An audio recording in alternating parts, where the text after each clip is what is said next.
Welcome to Circle Back to Sunday here at Victory Hill. We are so excited that you're here to join us as we circle back and dive deep into the message from Sunday's sermon. You are going to get to meet some of our pastoral team on an intimate level, as well as other members here at Victory Hill as we circle back to Sunday's sermon. What's up, everybody? Welcome to Circle Back to Sunday as we are circling back all the way to the message this week that we had at Victory Hill Church. My name's Mason. If we haven't got to meet yet, so glad you're watching, viewing, subscribing. Go ahead and subscribe. Hit that like button. Push that button. Say what's up. We're glad you're here. And I'm joined today by some very nice people that are sometimes friendly to me, sometimes they're not. And, hey, when you set it up, we can't help. Just glad to be. Because you would never do that to us. No, never. That's not the type of person Always I kind. am. I am sometimes. But we got Bethany with us today. Hey, Bethany Graves, married to my favorite Graves, Gabe, gosh. my homie. And then we got the Amy Payne is with us Aren't you a drummer? today. You couldn't do real drums there, aren't you a Featured, drummer? I didn't have a drum with me. I mean, you could go I'm not doing that. that. That's it. Not doing that. Not doing that. Because it makes me think of Christmas Vacation. Oh, that's true. But yeah, we got the Amy that Payne. But welcome to the podcast, ladies. Glad you're here sir. today. Thank you for having us. We are going to be talking about, we started a brand new series yesterday called Legacy. It was really good. And amazing message by one of our teaching pastors, Pastor Travis, bringing the word yesterday. Killed it. Did an amazing job. Really set up the series for where we're going this month in May. Was excited to see his notes earlier in the week and where he was headed. I thought it was great. It was funny. We had a teaching team meeting, I think last month, and he said, I'm thinking about preaching about Mephibosheth. And I'm like, bro, how many times? You have to really think about you that really one. do? Yeah. And then he sent us the notes, and I texted him, like, how many times have you practiced saying Mephibosheth, like in the mirror to make sure you say it right? And Mephibosheth. yeah, I still can't do it. He talked What was about that the one message. you can't say? There was one you can't say. We ain't letting you say it. Ain't no telling. It was on a podcast. It was And And I last time. started to say it, and I he was said, like, don't no, do it. don't do it. Don't do it. I think it was Jehoshaphat. It was probably this one. It was again. probably Jehoshaphat, because we talked about it. Travis preached Yeah, I on think that was Jehoshaphat last time. Then it was Mephibosheth this time. He's I like, know. I'm just getting out all We're going the to have to find him a good one for the next time. Zerubbabel. I'm thinking Zerubbabel. That's a pretty good good. one. Yeah. That's pretty good. Yeah. But great message yesterday. Really talked about legacy. One of the kind of big takeaway he was talking about at the beginning that kind of stuck out to me was he was talking about that legacy isn't built in the big things that we do, but it's in the small things that we do, which, he related it not just in our profession. We want to leave like a professional in our organization or in the things that we do, a legacy there that that company, that organization, or for Pastor Travis, his he's a school superintendent, that the school district be impacted by his legacy. But I think for me, I think about too what he was talking about, the legacy you're leaving with your children, with your family, and it's not. It's always a good reminder to remember that. The kids are watching what you do. Oh, yeah. Which was a little scary for a minute because I went replaying through my head, okay, what did I do this week? How was this week bad? And it was funny. He said that he prays that his kids forgets when he does something stupid. I literally have in a prayer for my kids every day. It's not they'll forget when I'm stupid. I said, God, when I get it right, let it sit so deep in their heart that that's what they remember. That's good. Oh, that's Not, good. but yeah, it's a nicer way to say, please let them forget all the dumb stuff that I Just do. teach some character. But like, what's It's okay. legacy mean to the two of y'all? Like, let's define legacy. We're in this series. Well, We're going to be talking about. Yeah, I loved how he opened up that most of the time when people hear legacy, their mind goes straight to money or, their job. Or, and so it was kind of a timely message for my family because Larry and I began this year, everybody has a word. And so my word was overflow. So we began looking for ways that we could, that's it. That song sticks in my head every time. All right, just sing us a little tune there. Yeah. So, Y'all know you I wouldn't play think the in drum. songs sometimes, You and I wouldn't got to play get it the out. It's drum. like holding a Say you're gonna sing a sneeze. we song. do this a lot. Did you just Amy- say so you don't sneeze? I said it's like holding in a sneeze. Oh, I was like, what? We've got to redo the thing headphones is that? things. That way we don't misunderstand each other. No, I'll usually start songs and Amy finishes them. That's That's how we true. Or communicate. Or vice versa. They usually old school. We do. Anyways.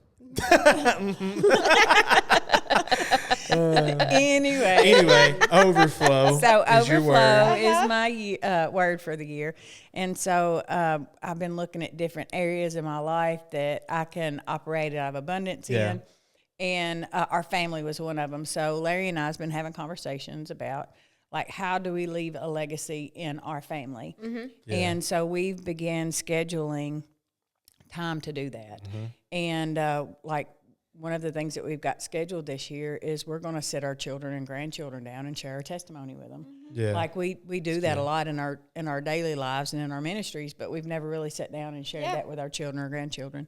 And like we've got plans on building a family cookbook. I love it. Yeah, Oh, that's just fun stuff like that. Dang, That's that cool. would be a Yeah. good cookbook. That would be a good cookbook. Yeah. Can I have one? Yeah. Okay, cool. We're going to sell them to you free 99. Okay. Yeah.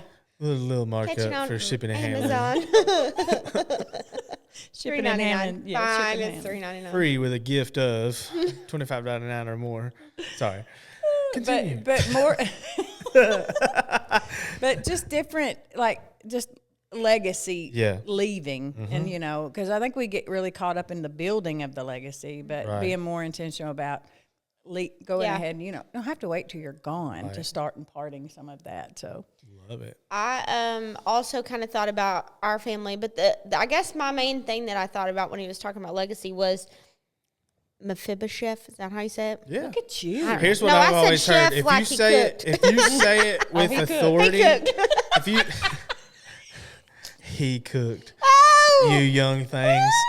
I've always heard if you say it with authority, people won't know the difference That's anyway. true. So Okay, that guy. Mephibosheth. Okay, let's say it with authority. Brother M, he what I was thinking what I was thinking the whole time was it was really cool because he was talking about this story and how Jonathan is his dad and Jonathan and David were good friends and Jonathan was an ally to David and things.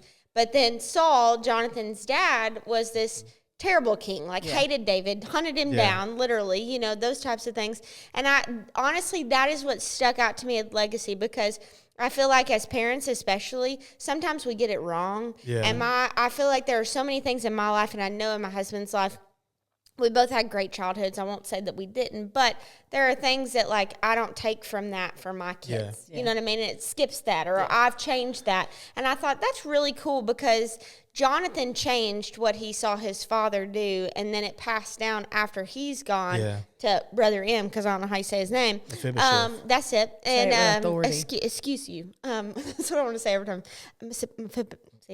Mephibosheth. Chef? Shep. Whatever. That Chef. guy. You know what I'm talking about. But it because of Jonathan taking what he needed to for his kids and doing what he needed to do, what God was saying, even though it wasn't what he had seen at the legacy that had been left for him, his son got to reap those benefits. Right. And so all I could think was, what are Gabe and I doing now for our kids, for my family, for my great-grandchildren? That maybe isn't something we grew up with or maybe wasn't a legacy left to us, but what are we instilling now that gets to go down those generations that I won't even maybe see. Right. But it was pretty cool. I guess so mine was more legacy is the things I don't see one day. Yeah. Or legacy isn't what you leave behind. It's what you live out now. Yeah. That's right. So good.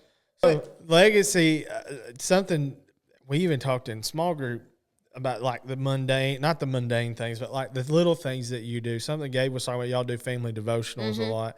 And we do them here and there, but that's what I've been thinking through. How do we, even in the busyness of life, this is where we're going to set time to, do this together, meet together, family time together, because we can always get caught up in the things of life. But I think for me, we're always building a legacy, no matter if we're trying to build a good one or a bad one. We're always in the process of building that legacy, and just to be reminded of that. But talking about Mephibosheth in 2 Samuel, like, this story is one of the wilder ones of Scripture, I think, because what happens is Saul, Jonathan, all the uncles, everybody basically dies at the hand of the Philistines, and then the next right thing to do, the next custom to do, is to go and basically kill all of the people associated, all the family members, the sons, the grandsons, go kill all of them so that one day they can't lay claim to the throne. So, and I got to be honest, I didn't remember the part where Mephibosheth, where his nurse basically, she protects him, carries him, but he falls and breaks his legs and becomes crippled. And but then we see where we're talking about legacy. Jonathan's not even around, and David asks the question, is there anyone in Saul's house that I can show God's kindness to in honor of Jonathan?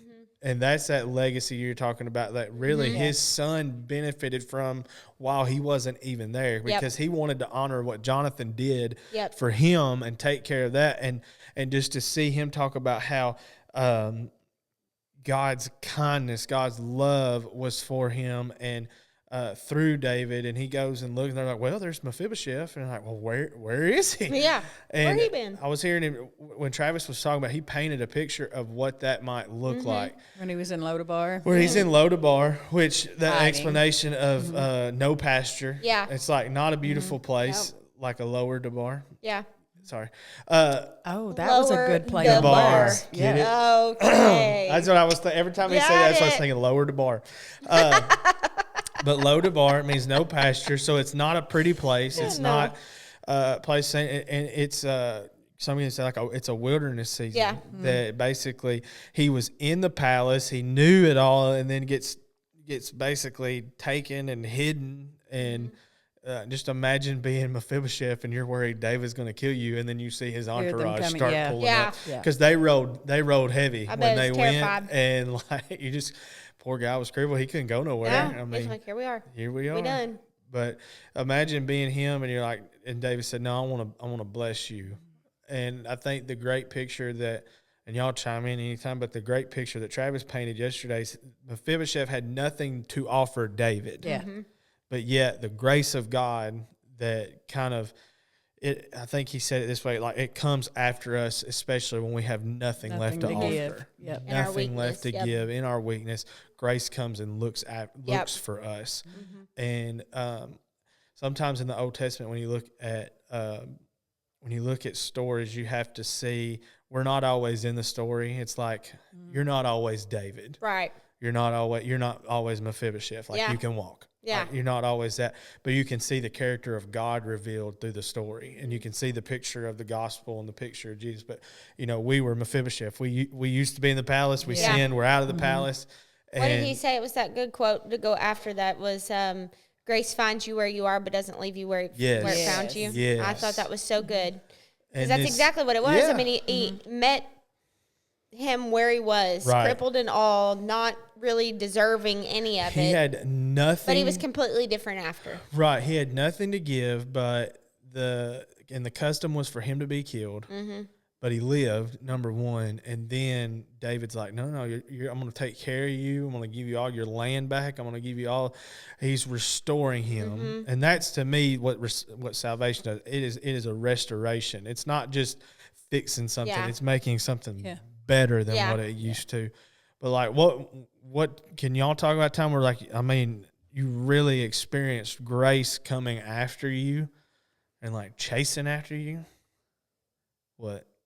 Do you have a story? Do you have a time you think of, like, when the grace I know of you God? just smiling, so we just wait. Yeah, I thought you had something. You looked at me like you got something. I mean, basically her whole testimony. Well, I didn't whole want to testimony, assume yeah. and say that. Your whole life is the grace of God. Don't remind us of it. So it's hard for me to talk about that without getting too terribly tore up. Right. Yeah.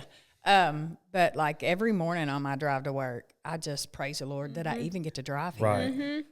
There was a time in my life, and I know 9 years sounds like it'll be 9 years in July. Like yesterday, though. It sounds like 9 years was so long ago, but it really it wasn't. Like I still remember how hopeless I felt, and how I never thought I would. I remember getting a job, my very first job, after that season of madness. We call it madness, but dying to a disease of addiction, and calling out to the Lord and having this radical encounter with Christ, and was just like living my best life. Living my best life out. And about a year and a half later, I'm like, oh man, I'm gonna get I get a job washing dishes at a barbecue joint, and like it was the best life. Thing ever. It was the best thing ever because I was alive.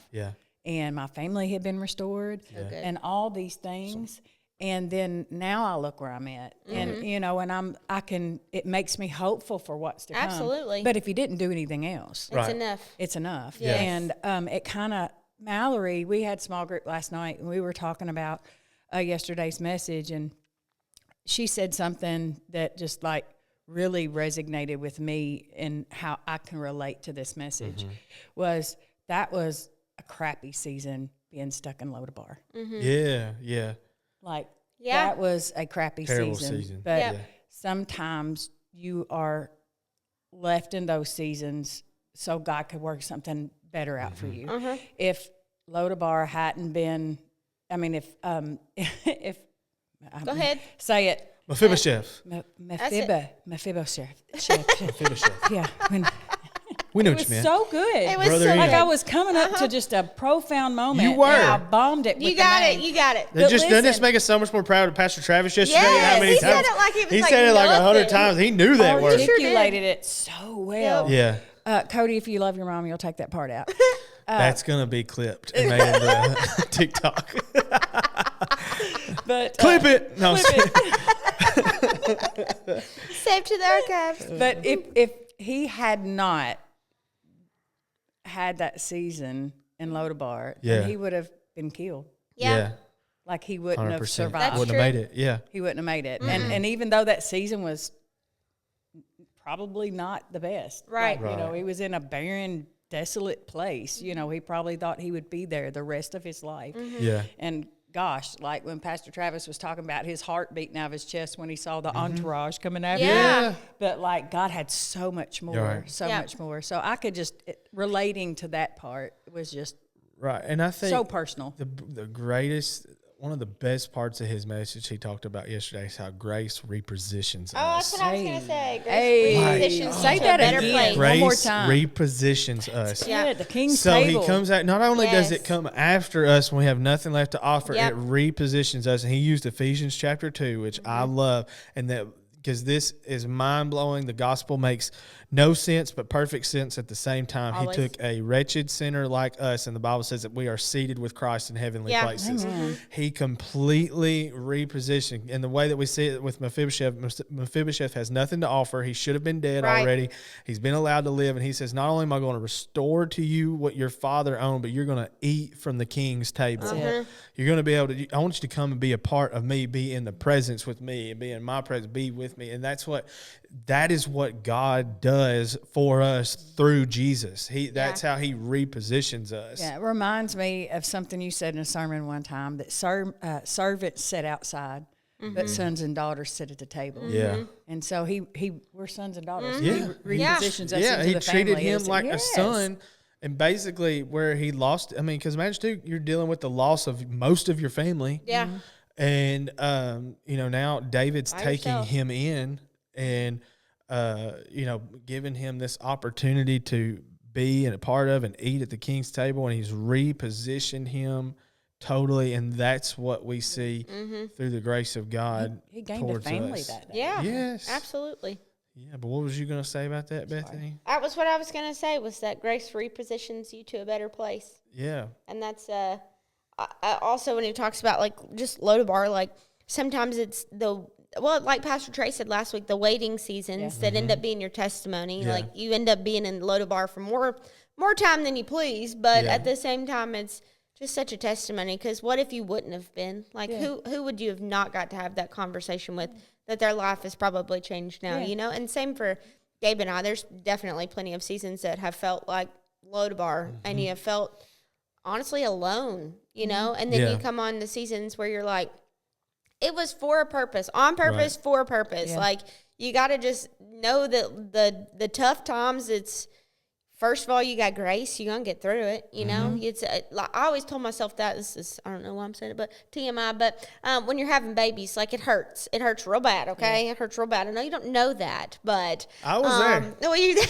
I could tell. It hurt. All right. I watched. But I could tell myself that it only lasts for a minute. Yeah. It doesn't last forever. You know, like the baby eventually comes, you know. I mean, the last one was 28 hours. But the last one? The last one. The first one was 7. The last one was 28. My last one was in a car. That's true. Speaking of a testimony. Woo! But, you know, just like I could tell myself it doesn't last forever. I can get through it. Even the hard times, even the pain things. So. Well, that's what Travis talked about yesterday. That grace will sustain us. It's what keeps you going. It's what keeps you going. It's that fuel or that, you know, that fuel in your fire, that it is the grace of God. Because I think a lot of times, like, gratitude is what reframes our mind on things. And when I'm thankful for the grace that God has shown me, it changes how I operate in what I'm doing right now. Absolutely. And grace will sustain us. And it's like, because you're going to go through hard times, you're going to go through difficult seasons. But if you'll understand that if God, like you said, if God doesn't do anything else for me, He's already done so much. Yep. And the way he tied that to Mephibosheth's story, where Absalom basically goes against David, rebels against him. It's a whole mess, but eventually everybody flees. And if you were going with David, you went with David. If you were staying with Absalom, you stayed with Absalom. But essentially, Ziba, the servant, leaves Mephibosheth because, you know, he's crippled. Like, and he leaves him and basically lies to David and says, hey, he's trying to remember how you're supposed to kill everybody. That's why, because he's going to try to go back after the throne. Because at the time that all this was going on, the throne is up in air. Right. Absalom's trying to get it. David's not done with it yet. So this would be the time, if you're the old guard, to come in and say, no, this is my grandfather Saul's. But that's not what happens. And I love how he talked about that at the end.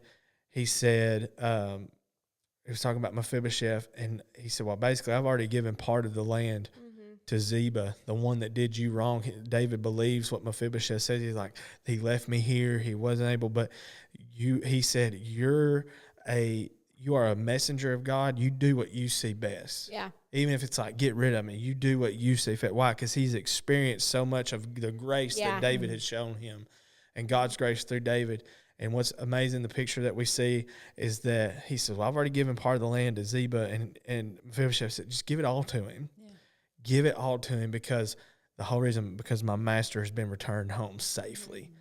And I think when I think about that, I think of what David wrote in Psalm 51, where basically Saul, this is right after he's basically sinned against. Basically, it's how Solomon comes about, or not Solomon, but his brother, because he. This is right after he messes up with Bathsheba, and the prophet calls him out on it. And basically, his response is to go to God and pray. He's like, I don't want none of it. You can take it all. Just don't banish me from your presence. Yeah. Don't banish me from your presence. And that's what Travis was making that correlation with Mephibosheth. He says, I don't care if I've got anything else, as long as the king's okay. As long as I've got him. As long as I've got the presence. How much different our lives would be if that was all we were concerned with. Ain't that the truth? Yep. If I've just got the presence of God, it doesn't matter what season I walk in. It doesn't matter what I go through. I'm good because I've got the King's presence with me. I was thinking, too, the legacy reminded me, honestly, of your message, Amy. Like, walk it like you talk it. You know what I mean? Talk it and walk it at the same time. Go ahead. Go ahead. Talk it like you talk it. Go ahead. Hey. But, just making sure that, like, your words line up with the way you're acting or whatever. Yeah. So let's say if you were talking about legacy, like, what is one thing that you could put into action today for your family or you that would kind of maybe just become an ordinary thing but leave a legacy at the same time? I would say ours is we eat at the table. We eat at the table every night. We eat at the table together every night, whether it's a homemade meal or not a homemade meal. We eat at the table together, no TV, no devices, just us. We actually have conversation cards, and we'll pull one of those out and ask questions. And sometimes they're like, if you were an animal, what animal would you be? And it's always, I'm always a hippo, just in case you want to know that. And How are you going to skip right past? So I said, do you want to elaborate for all of our listeners? They are so cute, and they look cute on the outside, but they will straight eat you if they got the chance. So I feel like I'm just, that's what I want to be. Okay. Cool. We do, as a family, what was the best part of your day? What was the worst part of your day? Yeah, but you got to ask them something else, because then they'll be like, it was fine. But what's funny, Lad loves it. Used to, he's like, only talking about my day. It was bad. Not Lad. Bad. He don't have a bad I had to go to attitude. school. It was bad. And now we've gotten more towards it. Well, I got to do this today. I got to do that. And then we had to do this. And then he goes around and makes sure everybody does it. He's like, Daddy, what was yours? Daddy, what was your best part of that? Another thing that we started this week was, so we have two things. We do Sunday night meetings is what we call them. Yes. Okay, so we have a big calendar, and we all write down on the calendar this week's event so that everybody knows exactly where everybody needs to be. Like, if it's the kids' stuff, if it's Gabe and I stuff, if it's meetings, whatever it may be. And then we plan out our meals together, and they get to pick what their lunches are and things of that nature. Anything we need from the grocery store. But also part of it is your prayer list and your grateful list. And it's really cool, even for the 5-year-old to say, like, what he's grateful for. Like last week. He's grateful it's his birthday month. That's true. That was this week's, because it is. Shout out to him. He's going to be 6. Mikey. And then, in the big ones, they always have some really good stuff to say. Then we pick a word of the week, and we have a scripture that coordinates with it or whatever. Like, if we're going to be joyful this week, and we'll have a scripture that goes with it. And that has been just like a big game changer. They love it. They look forward to it, but it keeps us all centered.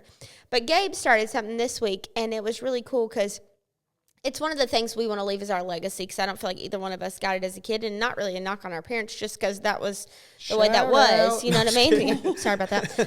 But it just was the way it was. But we normalize saying sorry to our kids. Yes. Like when I mess up, when I yell and I'm not supposed to, like, hey, you know what? I had a rotten attitude. I'm really sorry. You didn't deserve that. This is what I was really meaning. Like having that conversation.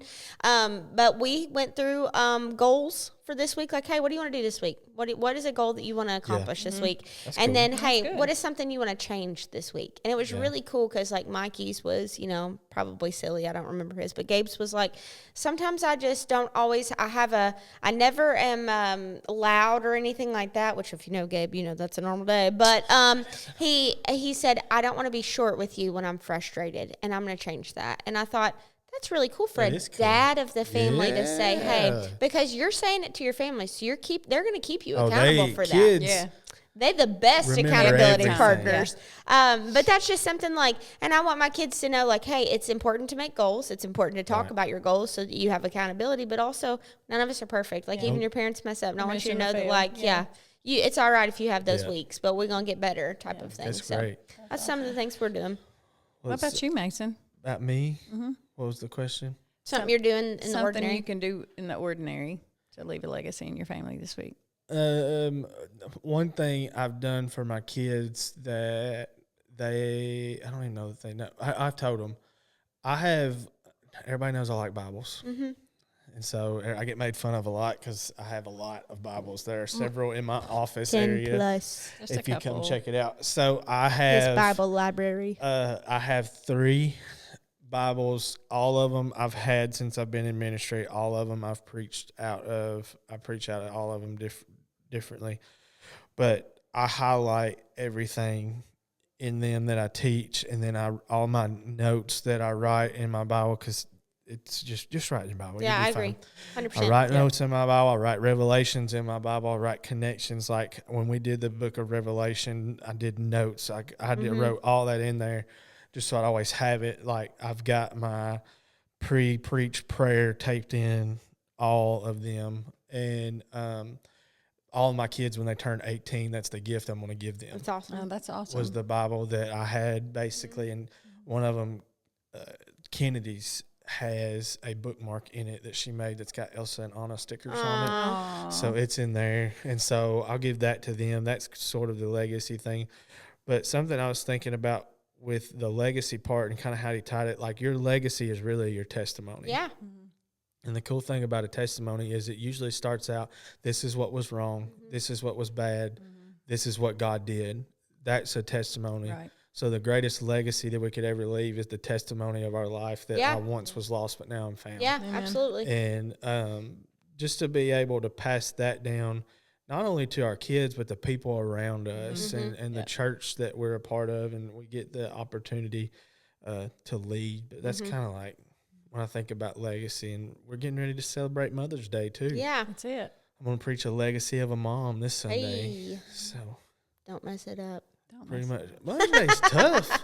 Mother's Day's tough. We ain't judging. It's all right. Oof. We a little judging. It's all right. Make Amy do it I would next say there's year. been a few things, and I'll say subjectively because I'm on the outside, obviously, but in your life recently that, like, I think you're really leaving a legacy for your kids to show them that you can do hard things. We're trying like, to. You can. Like, you We're can do trying hard to. things, Yeah. and you can do it with grace. And I think that Well, nobody's definitely better at done it that. than the Amy Payne. That's true. Like, I'm glad my kids get to be around Amy Payne. that's exactly right. Yes. My kid was Amy My Payne kids for call- Halloween. This is Granny. she was. My kid. That's right. My kids call this lady Granny. That's like right. this is.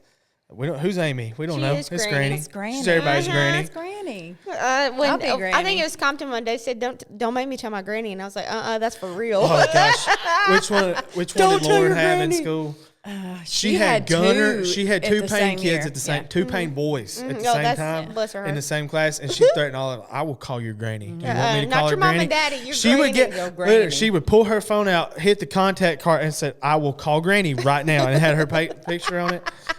She said, "I'll call her." She said, "I ain't afraid to play that card I would get random phone calls.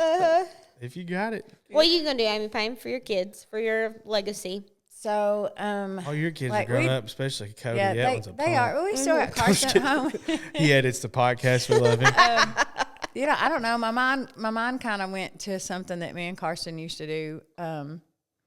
Is when we're together as a family, when we have a meal, and we're very intentional about spending it. We've got such a busy lifestyle.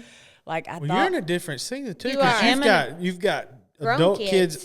Most of Yeah. them's married. Carson's getting married, but you've got the grandkids. You got we've got the grandkids. We got full-time job, full-time 3 plus ministry, 1 outdoors. full-time Shameless student plug. at school. So Yeah. like I went back to school and Carson You went to did. school. So I mean, like we're in the busiest season of life, and like the first 6 months of that was like a whirlwind. So I'm Yeah. like, Yeah. whoa, we got to chill. live and die by our planner. yeah. And I'm one of those like, Where were we? if it without needs to happen, calendars? it needs to be in my I was planner. just like I am right Yeah. now, so I don't know. And that includes being intentional with my time and my family. Yes. Yeah. And so that's one way. But like when we get together with our family, we always go around the room and things that we say that we're grateful for before we ever share a meal.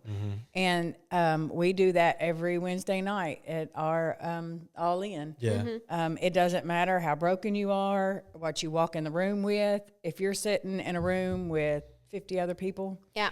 and they begin sharing what they're grateful for before you even open Yeah. the conversation up, well, then what might have been bothering you when you walked in the door, you realize Oh, was it's petty already- as all get out. Yep. And Yeah. it's not bothering you Yep. anymore. Yep. Just a moment of gratitude. And we do that. That's one way we will continue to do that. Yeah. But one thing we used to do, and I'm just going to tell you, I was really convicted during this conversation. Okay. Because I'm not doing it anymore. But used to before my daughter left. Again, different season. Different season. But she still leaves my home every day. So that's just why I'm convicted. Every day before she go to school and I go to work, she and I stand in the kitchen, we hold hands and we pray and we take turns. So she'll pray one day, and then at the end of the prayer, she's like, okay, Lord, now my mom is going to choose one specific thing to pray for today. And then I would say it, and then we'd agree on that.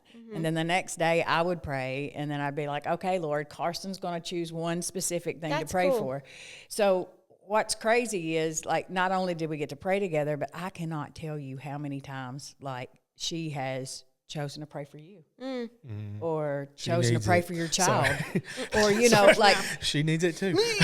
like you know, like Yeah. or, No, or that's awesome. like Lord, pray for Sheppy, he's Yeah. not feeling well, or whatever, Yeah. and then us coming back and just seeing God move and honor Yeah. those prayers. Yeah. That's And, cool.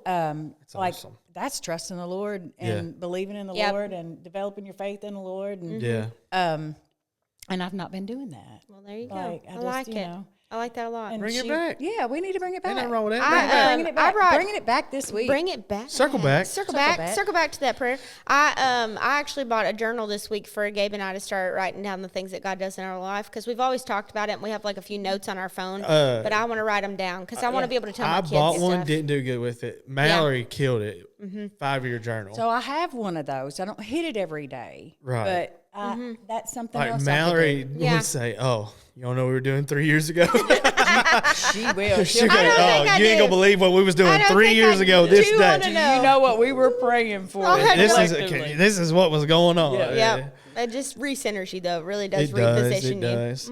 Well, amazing message by Yeah. Pastor Travis this week. Legacy. Let's build a life that outlives us. If you haven't checked out the message, go check it out on YouTube or any other podcast platform. Did y'all Yep. know we put all our sermons on all the podcast platforms? It is on subscription on my Apple Podcast. Yes. So I get notified when it comes on. Subscribe. It'll be good, but we got Mother's Day coming up. We've got all kinds of stuff. It is, they always say, like, when things slow down. They Things don't never don't slow down slow down. here. Slow down. We're all gas, You no know brakes. what? We don't want it that way. We don't want to be slowing We down. want to be all gas, no brakes. Charging hell with squirt guns. Hit it. Well, That's it. I want a Okay. better square. You want Before we Super end. soaker? Okay. Before we end. You knew I was doing my outro. I was, but Now I'm going to have to redo my this outro. is no. so important right here. Oh, we have a The blog OCD right now you too, by the way. Check out our blog. Yes. Oh, that's cool. One more claim to fame. You want to give it one more try? Mephibosheth. Got it right. All right. Thank y'all for being here. Love you. We'll see you next time for Circle Back to Sunday. And out.